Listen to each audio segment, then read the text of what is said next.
With the new generation of VELUX roof windows, we've made installation even easier. This video is a guide to the complete installation of a VELUX roof window installed at recessed installation height on a slated roof. Today, we'll be installing a GGL MK043070 Pine Center Pivot roof window with an EDN MK042000 flashing, which includes a BDX insulation collar and a BFX underfelt collar. We will also use a BBX vapor barrier. The first difference you'll notice when installing new generation VELUX roof windows is that the method of opening the box has changed. To open the box, simply lay it flat on the floor, depress the tabs and pull the flaps loose. These are then folded back and the box can be flattened down and used as a solid base to work from. Once you've opened the box, you'll notice a few other changes. The window box now only contains the installation brackets, which can be found in a pack at the base of the window, and the hood section, which is contained in a box at the top of the window. The cover parts, which were previously supplied with the window, are now supplied with the flashing kit, so that you'll have them when you need them. Also, the Part 5 flashing parts are now pre-installed on the window. The installation instructions have also changed. These now offer alternatives depending on the color-coded square found on your VELUX flashing kit.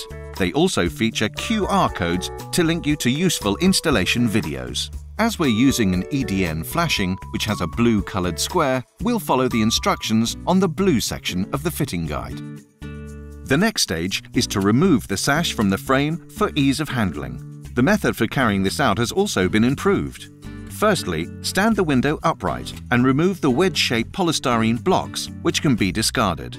Next, engage the control bar by pushing it upwards and inwards until it clicks into place. The sash can now be opened, and the polystyrene blocks on the face of the control bar should be removed, turned around, and placed on the bridge piece at the top of the sash for protection. Now, fully rotate the sash and rest the window on the polystyrene blocks, with the frame at an angle.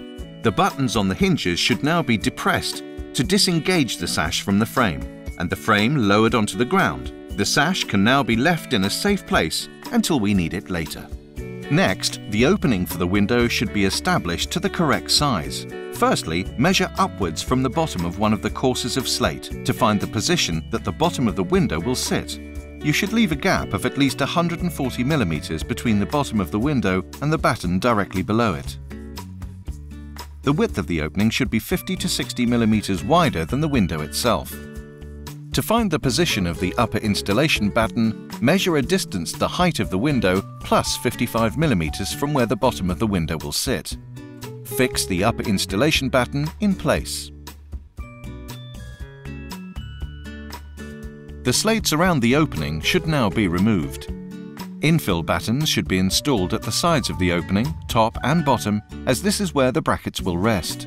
Excess felt should now be trimmed back and fixed in place over the surrounding timbers at the sides and top of the window to provide additional waterproofing. The felt at the bottom of the window should be trimmed back so that it finishes the height of the window plus 105 mm away from the top batten.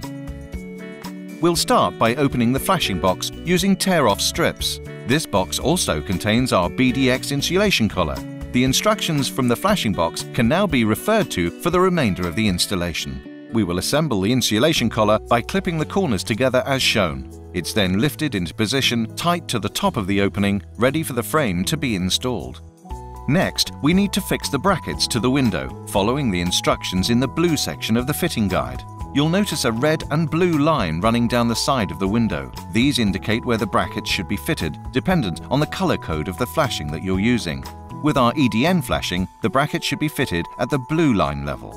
As we can see from the instructions, in blue line installations, the brackets are fitted to the sides of the window at the top and bottom. The pre-drilled pilot holes will help you position the brackets correctly. These are now fitted using the screws supplied in the bracket box. Self-adhesive foam gaskets from the flashing box are fitted to the sides and top of the window. The frame of the window is now lifted into position, ready to be fixed in place.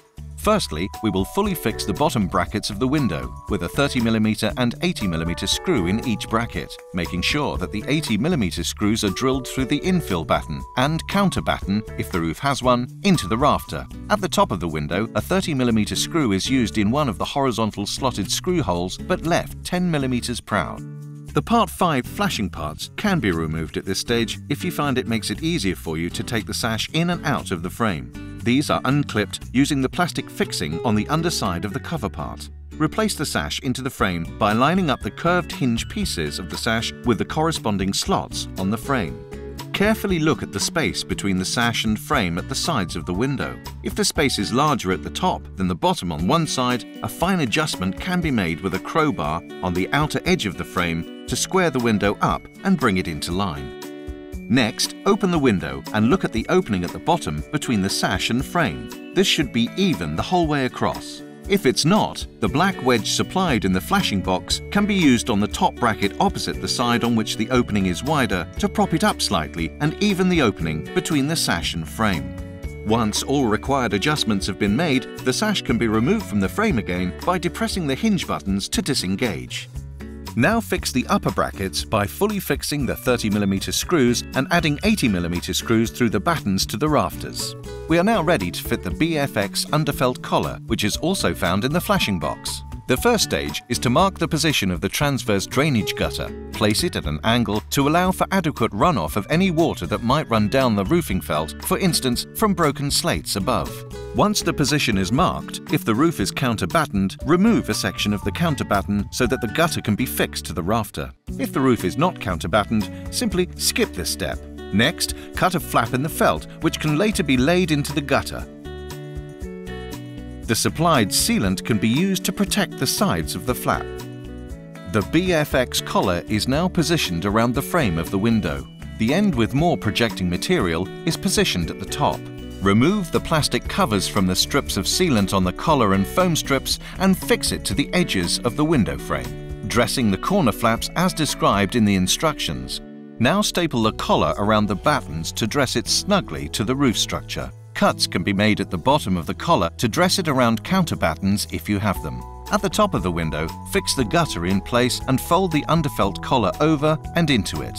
Cut off any excess. Then dress the flap in the roofing felt into the gutter and secure into place using the clips supplied. Now we are ready to start fitting the flashing kit. Some of the parts previously supplied with the window, such as parts 2 and 4, are now supplied with the flashing kit. Having replaced the slates around the bottom of the window, take flashing part 1, the bottom apron, and place it in position. Fix in place by screwing down part 2, making sure to also fix it to the sides of the frame. Part 3, the soakers, are now fitted. Trim the upstand of the bottom soaker to match the profile of the bottom flashing piece. Soakers should be placed between the slates which run up the side of the window, ensuring that they cover each other to form an unbroken barrier. These are then secured in place by pinning them to the battens through their top outer corners. Take care to trim any of the upstand of the final soaker which projects above the top of the window. At this stage, the Part 5s pre-installed on the window should be removed if you've not done so already. Part 4, the side frame covers, are now placed in position and clicked into place. The Part 5s are refitted by slotting them into the black housing at the top of the window and clicking the plastic fixing into place at the hinge. The hood section of the window should now be screwed into place, making sure to discard the polystyrene packing piece on the inner side.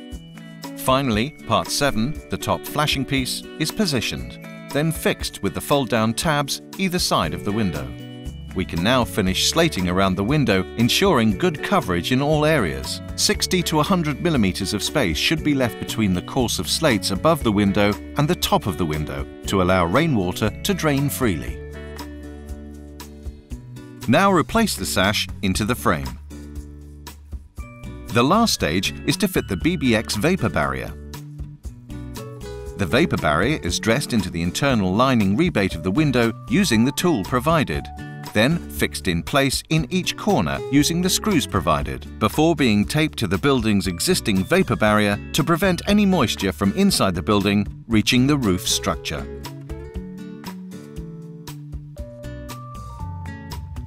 The installation is now complete.